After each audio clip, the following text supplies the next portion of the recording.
The Fall of the House of Usher by Edgar Allan Poe.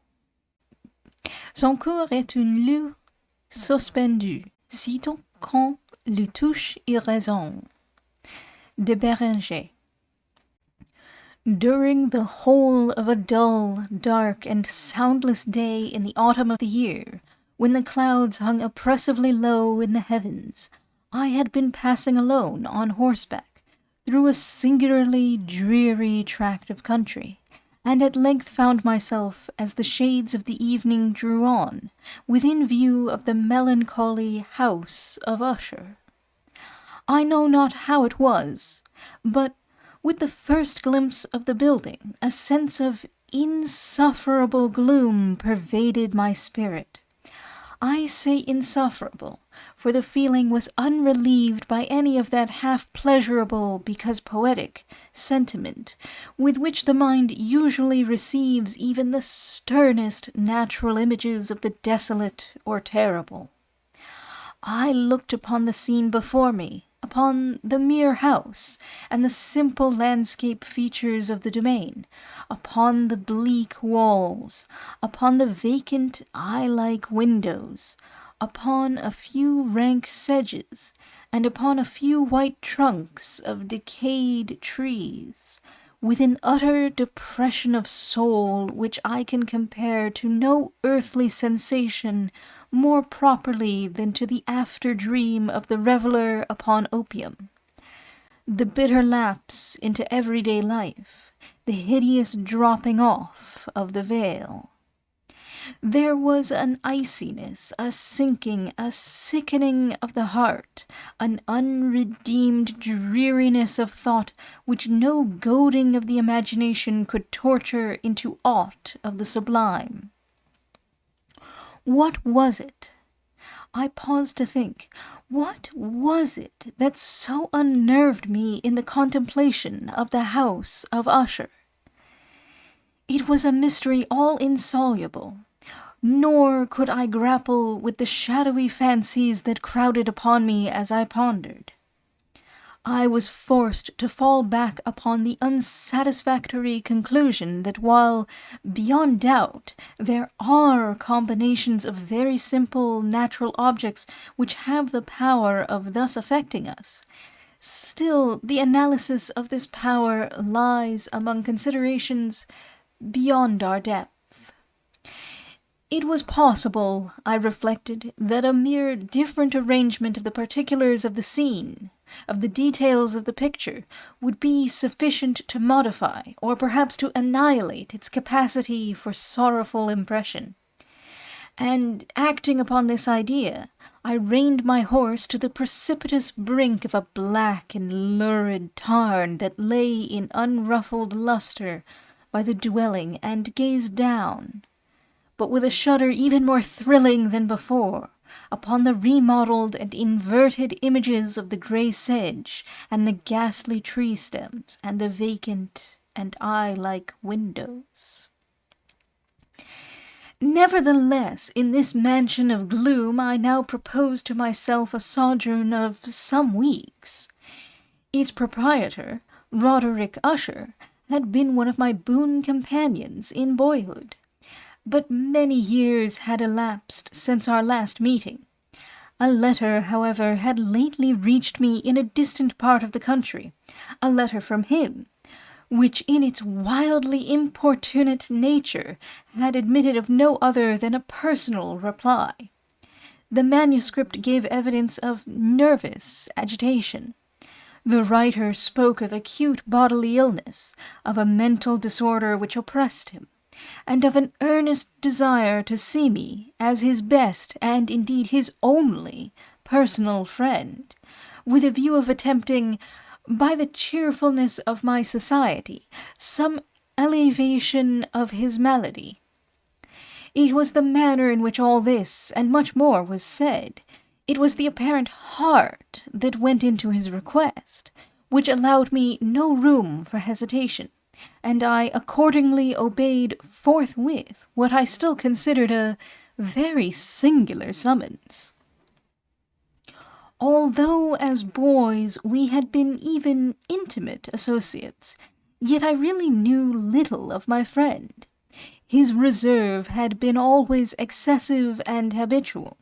I was aware, however, that his very ancient family had been noted, time out of mind, for a peculiar sensibility of temperament, displaying itself through long ages in many works of exalted art, and manifested of late in repeated deeds of munificent yet unobtrusive charity, as well as in a passionate devotion to the intricacies, perhaps even more than to the orthodox and easily recognizable beauties, of musical science. I had learned, too, the very remarkable fact that the stem of the Usher race, all time-honored as it was, had put forth at no period any enduring branch. In other words, that the entire family lay in the direct line of descent, and had always, with very trifling and very temporary variation, so lain. It was this deficiency I considered, while running over in thought the perfect keeping of the character of the premises with the accredited character of the people, and while speculating upon the possible influence which the one, in the long lapse of centuries, might have exercised upon the other. It was this deficiency, perhaps, of collateral issue, and the consequent undeviating transmission, from sire to son, of the patrimony with the name, which had at length so identified the two as to merge the original title of the estate in the quaint and equivocal appellation of the House of Usher, an appellation which seemed to include in the minds of the peasantry who used it both the family and the family mansion.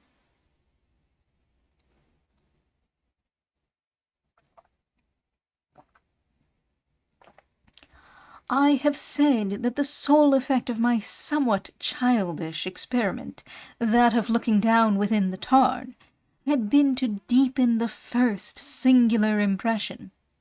There can be no doubt that the consciousness of the rapid increase of my superstition, for why should I not so term it, served mainly to accelerate the increase itself. Such, I have long known, is the paradoxical law of all sentiments having terror as a basis.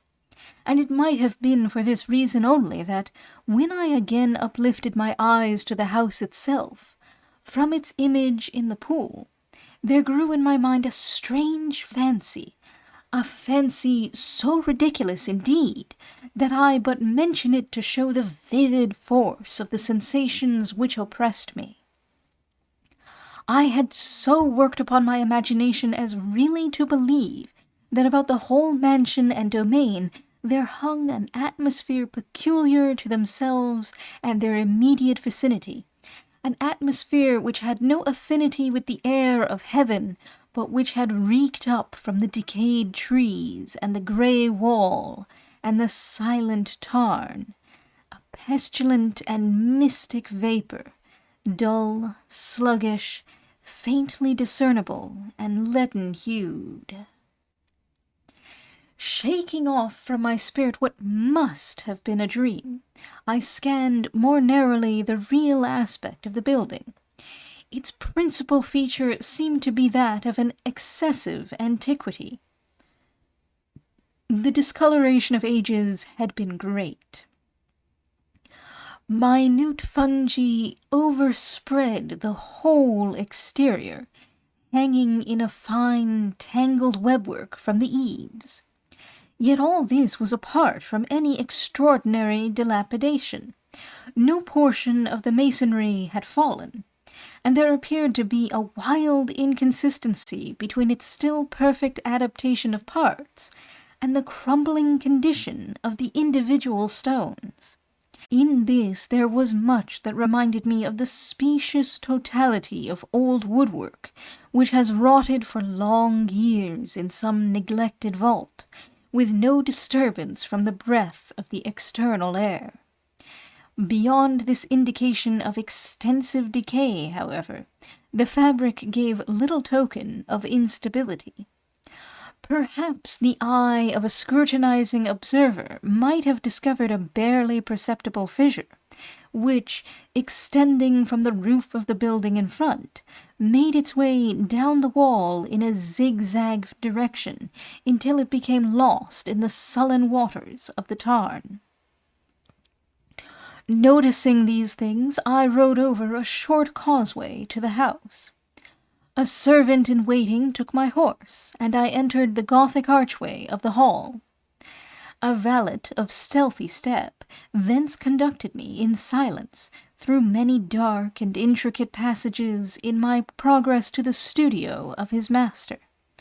Much that I encountered on the way contributed, I know not how, to heighten the vague sentiments of which I have already spoken. While the objects around me, while the carvings of the ceilings, the sombre tapestries of the walls, the ebon blackness of the floors, and the phantasmagoric armorial trophies which rattled as I strode, were but matters to which, or to such as which, I had been accustomed from my infancy. While I hesitated not to acknowledge how familiar was all this, I still wondered to find how unfamiliar were the fancies which ordinary images were stirring up. On one of the staircases I met the physician of the family. His countenance, I thought, wore a mingled expression of low cunning and perplexity. He accosted me with trepidation and passed on. The valet now threw open a door and ushered me into the presence of his master. The room in which I found myself was very large and lofty. The windows were long, narrow, and pointed, and at so vast a distance from the black oaken floor as to be altogether inaccessible from within. Feeble gleams of encrimsoned light made their way through the trellised panes, and served to render sufficiently distinct the more prominent objects around. The eye, however, struggled in vain to reach the remoter angles of the chamber, or the recesses of the vaulted and fretted ceiling. Dark draperies hung upon the walls. The general furniture was profuse, comfortless, antique, and tattered. Many books and musical instruments lay scattered about, but failed to give any vitality to the scene. I felt that I breathed an atmosphere of sorrow. An air of stern, deep, and irredeemable gloom hung over and pervaded all.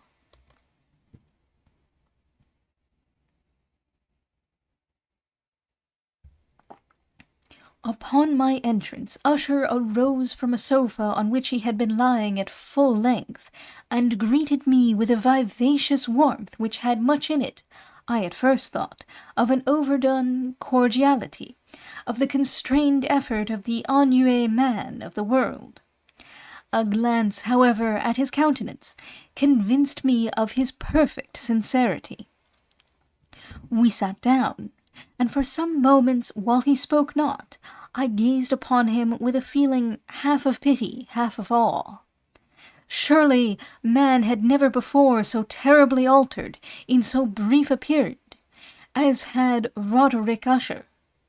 It was with difficulty that I could bring myself to admit the identity of the wan being before me with the companion of my early boyhood. Yet the character of his face had been at all times remarkable. A cadaverousness of complexion, an eye large, liquid, and luminous beyond comparison, lips somewhat thin and very pallid, but of a surpassingly beautiful curve, a nose of a delicate Hebrew model, but with a breadth of nostril unusual in similar formations. A finely moulded chin, speaking, in its want of prominence, of a want of moral energy. Hair of a more than web-like softness and tenuity. These features, with an inordinate expansion above the regions of the temple, made up altogether a countenance not easily to be forgotten. And now, in the mere exaggeration of the prevailing character of these features, and of the expression they were wont to convey, lay so much of change that I doubted to whom I spoke. The now ghastly pallor of the skin, and the now miraculous lustre of the eye, above all things startled and even awed me. The silken hair, too, had been suffered to grow all unheeded, and as, in its wild gossamer texture, it floated rather than fell about the face, I could not, even with effort, connect its arabesque expression with any idea of simple humanity.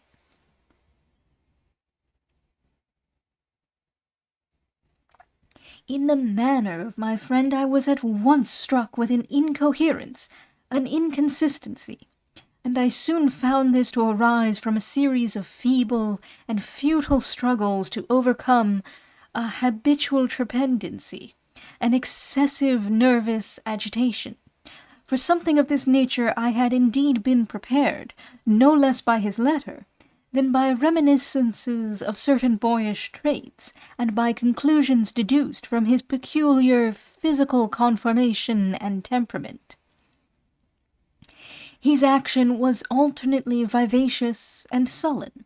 His voice varied rapidly from a tremulous indecision, when the animal spirits seemed utterly in abeyance, to that species of energetic concision, that abrupt, weighty, unhurried, and hollow-sounding enunciation, that leaden, self-balanced, and perfectly modulated guttural utterance, which may be observed in the lost drunkard, or the irreclaimable eater of opium, during the periods of his most intense excitement.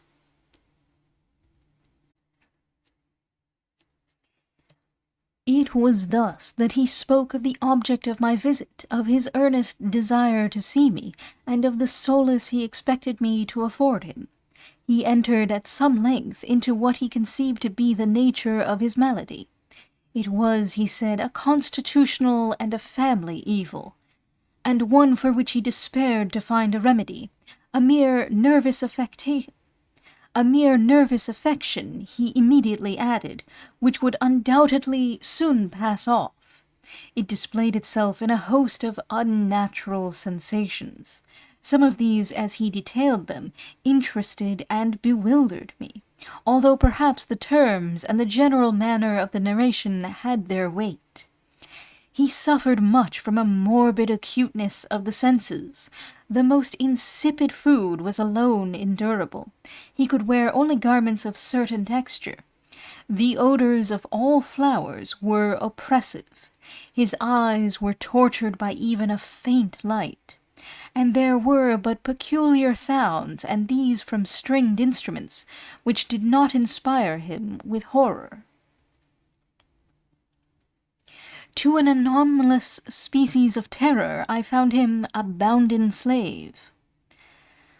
"I shall perish," said he, "I must perish in this deplorable folly. Thus, and not otherwise shall I be lost. I dread the events of the future, not in themselves, but in their results. I shudder at the thought of any, even the most trivial incident, which may operate upon this intolerable agitation of soul. I have, indeed, no abhorrence of danger, except in its absolute effect, in terror. In this unnerved, in this pitiable condition, I feel that the period will sooner or later arrive when I must abandon life and reason together, in some struggle with the grim phantasm, fear. I learned, moreover, at intervals, and through broken and equivocal hints, another singular feature of his mental condition. He was enchained by certain superstitious impressions in regard to the dwelling which he tenanted, and whence for many years he had never ventured forth, in regard to an influence whose supposititious force was conveyed in terms too shadowy here to be restated. an influence which some peculiarities in the mere form and substance of his family mansion had, by dint of long sufferance, he said, obtained over his spirit. An effect which the physique of the grey walls and turrets, and of the dim tarn into which they all looked down, had at length brought about upon the morale of his existence. He admitted, however, although with hesitation, that much of the peculiar gloom which thus afflicted him could be traced to a more natural and far more palpable origin, to the severe and long-continued illness, indeed to the evidently approaching dissolution of a tenderly beloved sister, his sole companion for long years, his last and only relative on earth. Her decease, he said, with a bitterness which I can never forget, would leave him the hopeless and the frail, the last of the ancient race of the Ushers. While he spoke, the Lady Madeline, for so she was called, passed slowly through a remote portion of the apartment, and without having noticed my presence, disappeared. I regarded her with an utter astonishment not unmingled with dread, and yet I found it impossible to account for such feelings. A sensation of stupor oppressed me as my eyes followed her retreating steps. When a door at length closed upon her, my glance sought instinctively and eagerly the countenance of the brother. But he had buried his face in his hands, and I could only perceive that a far more than ordinary wanness had overspread the emaciated fingers through which trickled many passionate tears. The disease of the Lady Madeline had long baffled the skill of her physicians. A settled apathy, a gradual wasting away of the person, and frequent although transient affections of a partially cataleptical character, were the unusual diagnosis. Hitherto she had steadily borne up against the pressure of her malady, and had not betaken herself finally to bed. But on the closing in of the evening of my arrival at the house, she succumbed, as her brother told me at night with inexpressible agitation, to the prostrating power of the destroyer, and I learned that the glimpse I had obtained of her person would thus probably be the last I should obtain, that the lady, at least while living, would be seen by me no more. For several days ensuing, her name was unmentioned by either Usher or myself, and during this period I was busied in earnest endeavours to alleviate the melancholy of my friend.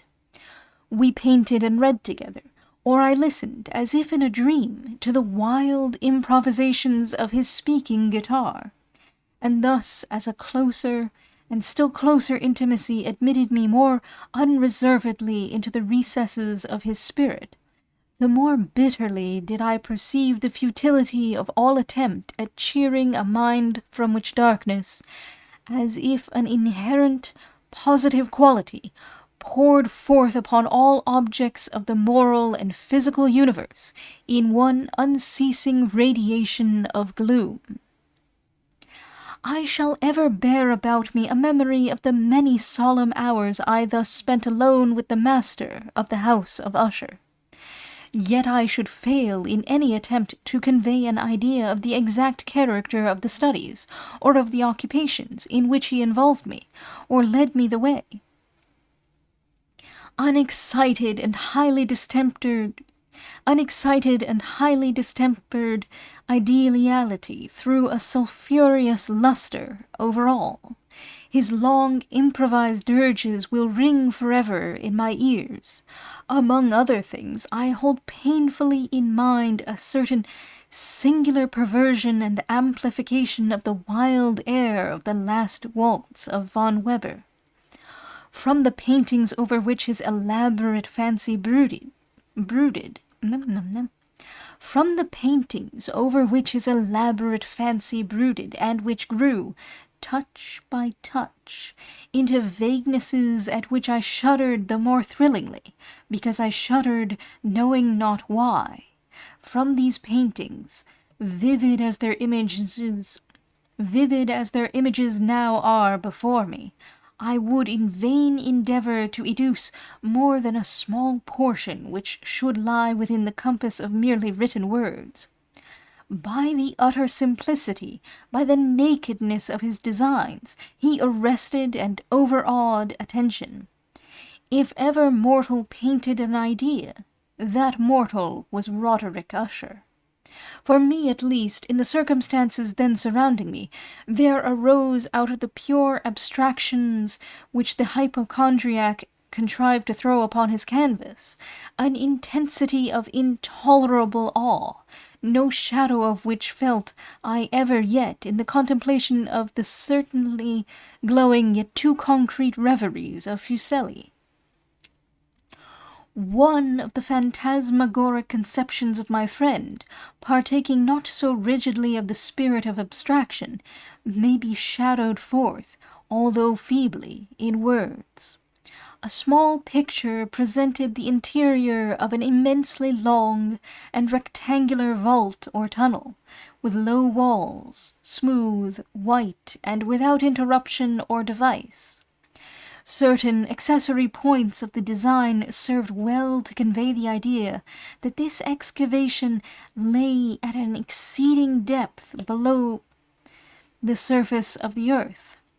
No outlet was observed in any portion of its vast extent, and no torch or other artificial source of light was discernible. Yet a flood of intense rays rolled throughout, and bathed the whole in a ghastly and inappropriate splendor. I have just spoken of that morbid condition of the auditory nerve which rendered all music intolerable to the sufferer, with the exception of certain effects of stringed instruments. It was, perhaps, the narrow limits to which he thus confined himself upon the guitar, which gave birth, in great measure, to the fantastic character of his performances. But the fervid facility of his impromptus could not be so accounted for. They must have been and were in the notes as well as in the words of his wild fantasias, for he not unfrequently accompanied himself with rhymed verbal improvisations, the result of that intense mental collectedness and concentration to which I have previously alluded as observable only in particular moments of the highest artificial excitement. The words of one of these rhapsodies I have easily remembered. I was, perhaps, the more forcibly impressed with it, as he gave it, because, in the under or mystic current of its meaning, I fancied that I perceived, and for the first time, a full consciousness on the part of Usher, of the tottering of his lofty reason upon her throne. The verses, which were entitled The Haunted Palace, ran very nearly, if not accurately, thus.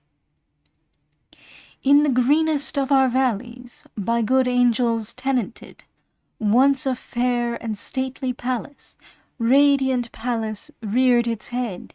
In the monarch thought's dominion, it stood there. Never seraph spread a pinion over fabric half so fair.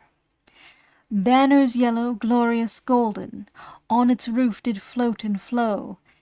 All this was in the olden time long ago. And every gentle air that dallied in that sweet day, along the ramparts plumed and pallid, a winged odor went away. Wanderers in that happy valley through two luminous windows saw spirits moving musically to a lute's well-tuned law, round about a throne where sitting Porphyrogene, in state his glory well befitting, the ruler of the realm was seen.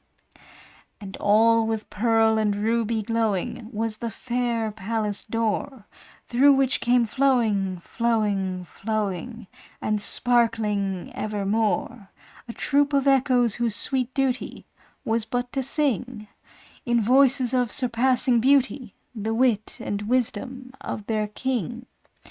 But evil things in robes of sorrow assailed the monarch's high estate. Ah, let us mourn, for never morrow shall dawn upon him desolate. And round about his home the glory that blushed and bloomed is but a dim remembered story of the old time entombed.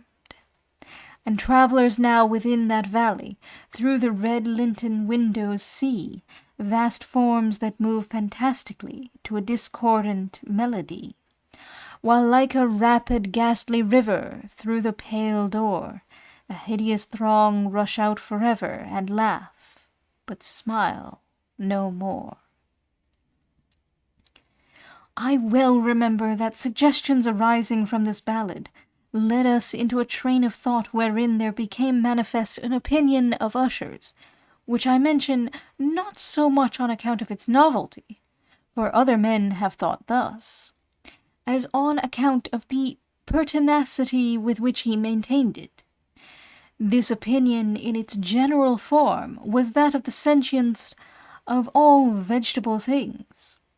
But in his disordered fancy, the idea had assumed a more daring character and trespassed, under certain conditions, upon the kingdom of inorganization.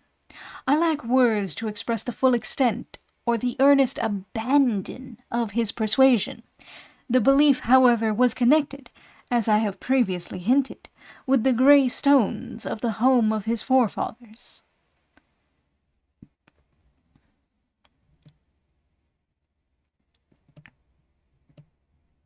The conditions of the sentience had been here, he imagined, fulfilled in the method of collocation of these stones, in the order of their arrangement, as well as in that of the many fungi which overspread them, and of the decayed trees which stood around, above all in the long, undisturbed endurance of this arrangement, and in its reduplication in the still waters of the tarn. Its evidence, the evidence of the sentience, was to be seen, he said, and I here started as he spoke, in the gradual yet certain condensation of an atmosphere of their own about the waters and the walls. The result was discoverable, he added, in that silent, yet importunate and terrible influence which for centuries had moulded the destinies of his family, and which made him what I now saw him, what he was. Such opinions need no comment, and I will make none. Our books, the books which for years had formed no small portion of the mental existence of the invalid, were, as might be supposed, in strict keeping with this character of phantasm. We pored together over such works as the Viver et Chartreuse of Gresset, the Belphegor of Machiavelli, the Heaven and Hell of Swedenborg, the Subterranean Voyage of Nicholas Klim by Holberg, the Chiromancy of Robert Flood, of Jean d'Indaginé, and of de la Chambre, the Journey into the Blue Distance of Tieck, and the City of the Sun of Campanella. One favorite volume was a small octavo edition of the Directorium Inquisitorium by the Dominican Emeric de Girone, and there were passages in Pomponius Mela about the old African satyrs and Aegyptians, over which Usher would sit dreaming for hours. His chief delight, however, was found in the perusal of an exceedingly rare and curious book in quarto Gothic, the Manual of a Forgotten Church, the Vigilae Mortuorum Secundum Coram Ecclesiae Magnutinae. I could not help thinking of the wild ritual of this work, and of its probable influence upon the hypochondriac, when, one evening, having informed me abruptly that the Lady Madeline was no more, he stated his intention of preserving her corpse for a fortnight, previously to its final interment, in one of the numerous vaults within the main walls of the building, The worldly reason, however, assigned for this singular proceeding was one which I did not feel at liberty to dispute. The brother had been led to his resolution, so he told me, by consideration of the unusual character of the malady of the deceased, of certain obtrusive and eager inquiries on the part of her medical men, and of the remote and exposed situation of the burial ground of the family. I will not deny that when I called to mind the sinister countenance of the person whom I met upon the staircase on the day of my arrival at the house, I had no desire to oppose what I regarded as at best but a harmless, and by no means an unnatural, precaution. At the request of Usher, I personally aided him in the arrangements for the temporary entombment. The body having been encoffined, we two alone bore it to its rest.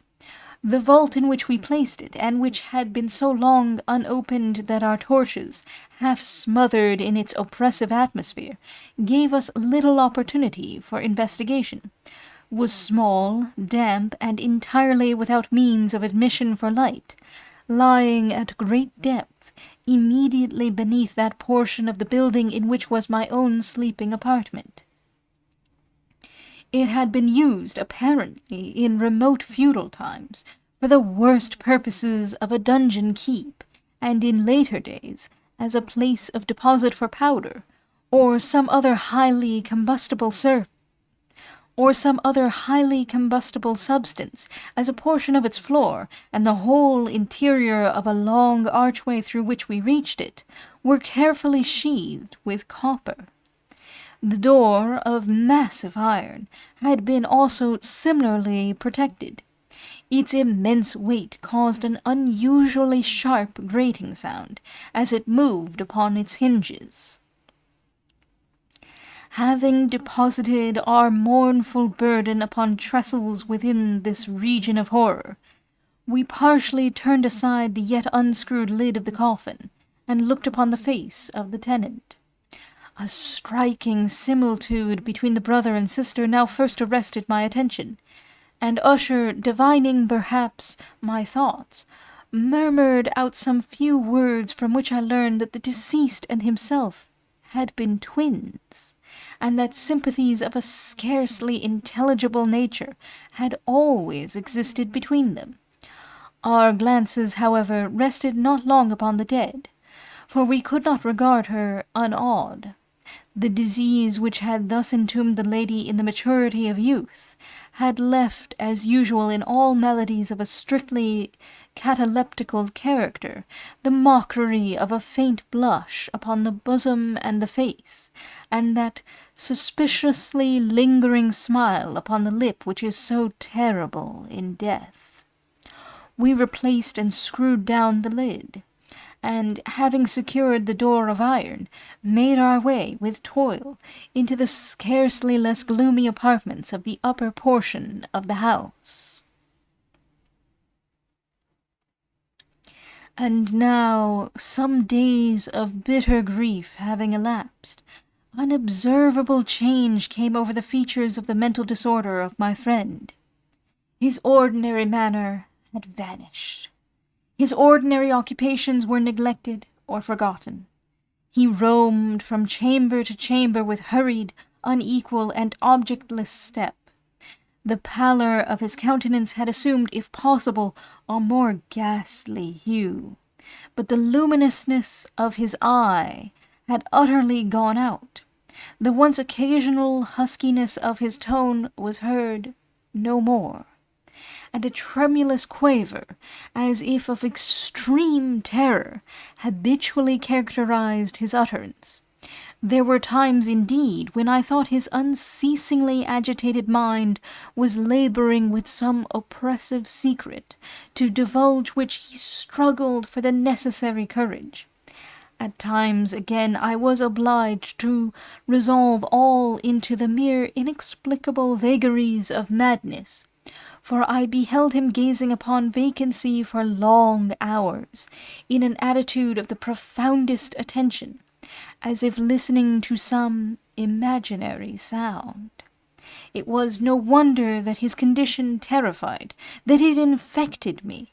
I felt creeping upon me, by slow yet certain degrees, the wild influences of his own fantastic yet impressive superstitions.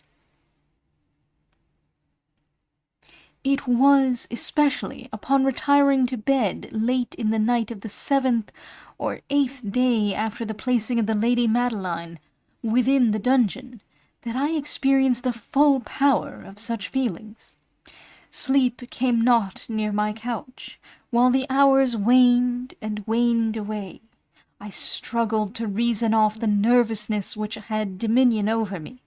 I endeavoured to believe that much, if not all, of what I felt was due to the bewildering influence of the gloomy furniture of the room, of the dark and tattered draperies, which, tortured into motion by the breath of a rising tempest, swayed fitfully to and fro upon the walls, and rustled uneasily about the decorations of the bed.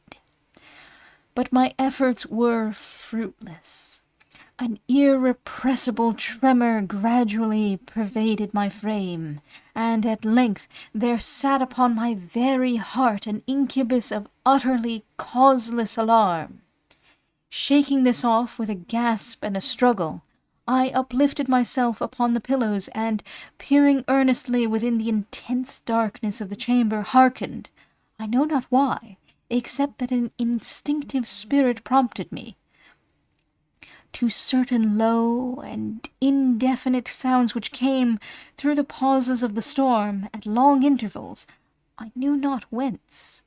Overpowered by an intense sentiment of horror, unaccountable yet unendurable, I threw on my clothes with haste, for I felt that I should sleep no more during the night, and endeavoured to arouse myself from the pitiable condition into which I had fallen, by pacing rapidly to and fro through the apartment. I had taken but few turns in this manner, when a light step on an adjoining staircase arrested my attention. I presently recognized it as that of Usher. In an instant afterward he rapped, with a gentle touch, at my door, and entered bearing a lamp. His countenance was, as usual, cadaverously wan, but moreover there was a species of mad hilarity in his eyes, an evidently restrained hysteria in his whole demeanour. His air appalled me, but anything was preferable to the solitude which I had so long endured, and I even welcomed his presence as a relief.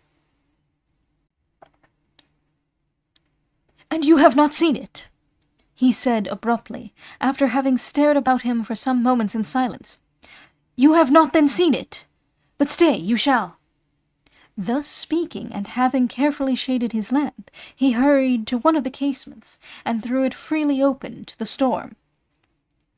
The impetuous fury of the entering gust nearly lifted us from our feet. It was indeed a tempestuous yet sternly beautiful night, and one wildly singular in its terror and its beauty.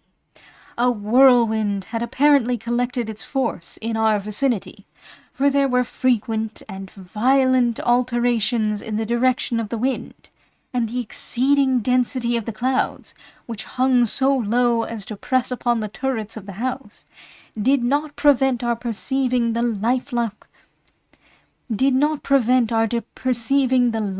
velocity with which they flew careering from all points against each other, without passing away into the distance. I say that even their exceeding density did not prevent our perceiving this.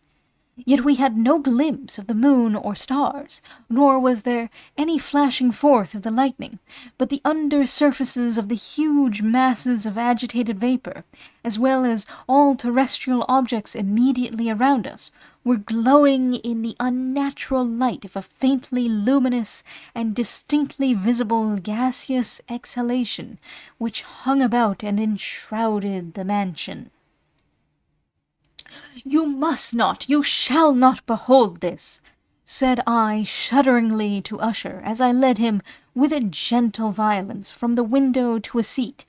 "These appearances which bewilder you are merely electrical phenomena, not uncommon, or it may be that they have their ghastly origin in the rank miasma of the tarn. Let us close this casement. The air is chilling and dangerous to your frame. Here is one of your favorite romances. I will read, and you shall listen, and so we will pass away this terrible night together." The antique volume which I had taken up was the Mad Tryst of Sir Lancelot Canning, but I had called it a favourite of Usher's more in sad jest than in earnest, for in truth there is little in its uncouth and unimaginative prolixity which could have had interest for the lofty and spiritual ideality of my friend. It was, however, the only book immediately at hand, and I indulged a vague hope that the excitement which now agitated the hypochondriac might find relief, for the history of mental disorder is full of similar anomalies, even in the extremeness of the folly which I should read. Could I have judged indeed by the wild overstrained air of vivacity with which he hearkened, or apparently hearkened, to the words of the tale, I might well have congratulated myself upon the success of my design.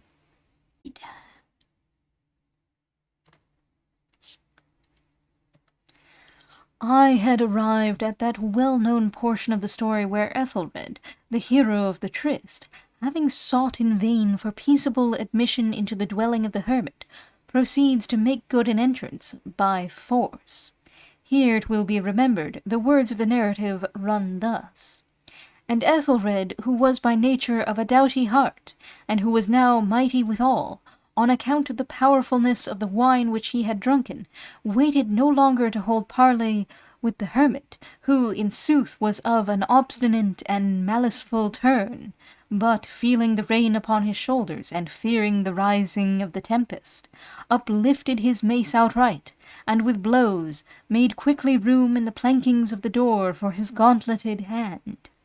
And now, pulling therewith sturdily, he so cracked and ripped and tore all asunder, that the noise of the dry and hollow-sounding wood alarmed and reverberated throughout the forest." At the termination of this sentence I started, and for a moment paused, for it appeared to me, although I at once concluded that my excited fancy had deceived me, it appeared to me that from some very remote portion of the mansion there came indistinctly, to my ears, what might have been, in its exact similarity of character, the echo, but a stifled and dull one certainly, of the very cracking and ripping sound which Sir Lancelot had so particularly described. It was, beyond doubt, the coincidence alone which had arrested my attention, for amid the rattling of the sashes of the casements, and the ordinary commingled noises of the still increasing storm, the sound in itself had nothing, surely, which should have interested or disturbed me.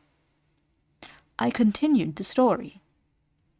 But the good champion Ethelred, now entering within the door, was sore enraged and amazed to perceive no signal of the maliceful hermit, but in the stead thereof a dragon of a scaly and prodigious demeanour, and of a fiery tongue, which sat in guard before a palace of gold, with a floor of silver, and upon the wall there hung a shield of shining brass, with this legend enwritten: "Who entereth herein a conqueror hath been, who slayeth the dragon the shield he shall win."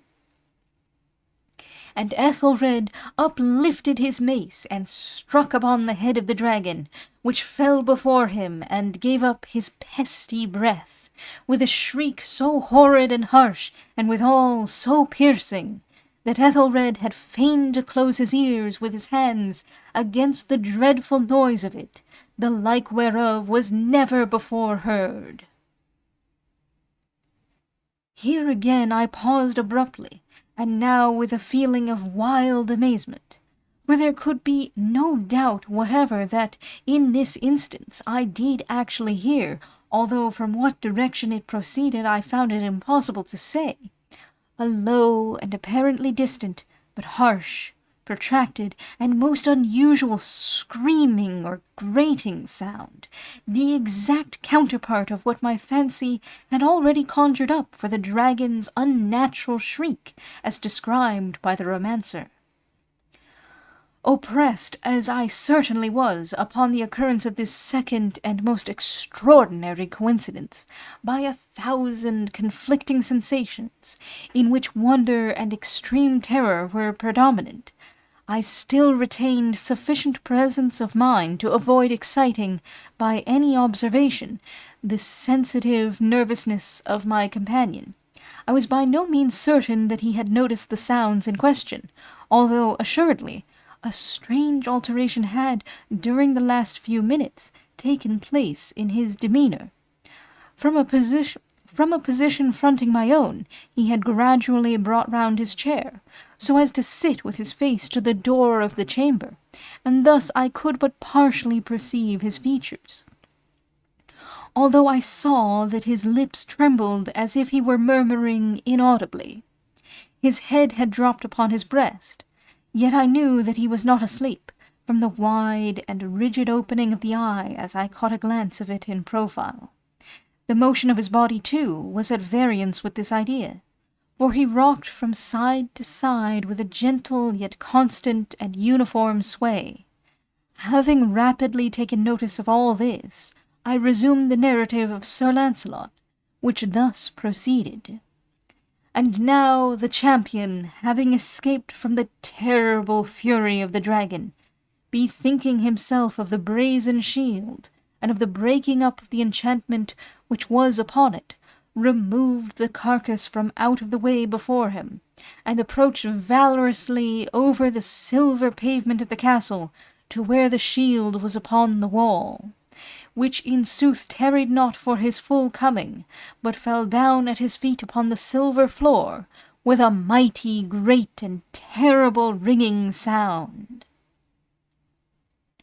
No sooner had these syllables passed my lips than, as if a shield of brass had indeed at the moment fallen heavily upon a floor of silver, I became aware of a distinct, hollow, metallic, and clangorous, yet apparently muffled reverberation. Completely unnerved, I leaped to my feet, but the measured rocking movement of Usher was undisturbed. I rushed to the chair in which he sat. His eyes were bent fixedly before him, and throughout his whole countenance there reigned a stony rigidity. But as I placed my hand upon his shoulder, there came a strong shudder over his whole person. A sickly smile quivered about his lips, and I saw that he spoke in a low, hurried, and gibbering murmur, as if unconscious of my presence. Bending closely over him, I at length drank in the hideous import of his words. Not hear it, yes, I hear it, and I have heard it. Long, many minutes, many hours, many days have I heard it. Yet I dared not, oh, pity me, miserable wretch that I am. I dared not to speak. We have put her living in the tomb. Said I not that my senses were acute? I now tell you that I heard her first feeble movements in the hollow coffin. I heard them many days ago, yet I dared not speak, and now, tonight, Ethelred, the breaking of the hermit's door, and the death cry of the dragon, and the clangor of the shield, say rather the rending of her coffin, and the grating of the iron hinges of her prison, and her struggles within the coppered archway of the vault. Oh, whither shall I fly? Will she not be here anon? Is she not hurrying to upbraid me for my haste? Have I not heard her footstep on the stair? Do I not distinguish that heavy and horrible beating of her heart? Madman! Here he sprang furiously to his feet and shrieked out his syllables, as if in the effort he were giving up his soul. Madman! I tell you that she now stands without the door. As if in the superhuman energy of his utterance there had been found the potency of a spell, the huge antique panels to which the speaker pointed threw slowly back, upon the instant, their ponderous and ebony jaws. It was the work of the rushing gust, but then, without those doors, there did stand the lofty and enshrouded figure of the Lady Madeline of Usher. There was blood upon her white robes, and the evidence of some bitter struggle upon every portion of her emaciated frame. For a moment she remained trembling and reeling to and fro upon the threshold, then, with a low, moaning cry, fell heavily inward upon the person of her brother, and in her violent and now final death agonies, bore him to the floor a corpse, and a victim to the terrors he had anticipated. From that chamber and from that mansion I fled aghast. The storm was still abroad in all its wrath as I found myself crossing the old causeway. Suddenly there shot along the path a wild light, and I turned to see whence a gleam so unusual could have issued, for the vast house and its shadows were alone behind me.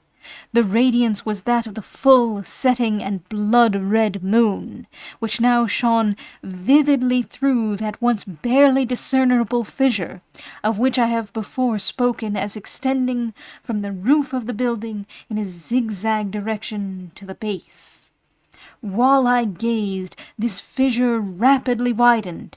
There came a fierce breath of the whirlwind. The entire orb of the satellite burst at once upon my sight. My brain reeled as I saw the mighty walls rushing asunder. There was a long, tumultuous shouting sound like the voice of 1,000 waters, and the deep and dank tarn at my feet closed sullenly and silently over the fragments of the house of Usher. Finis. That is the end of the fall of the house of Usher.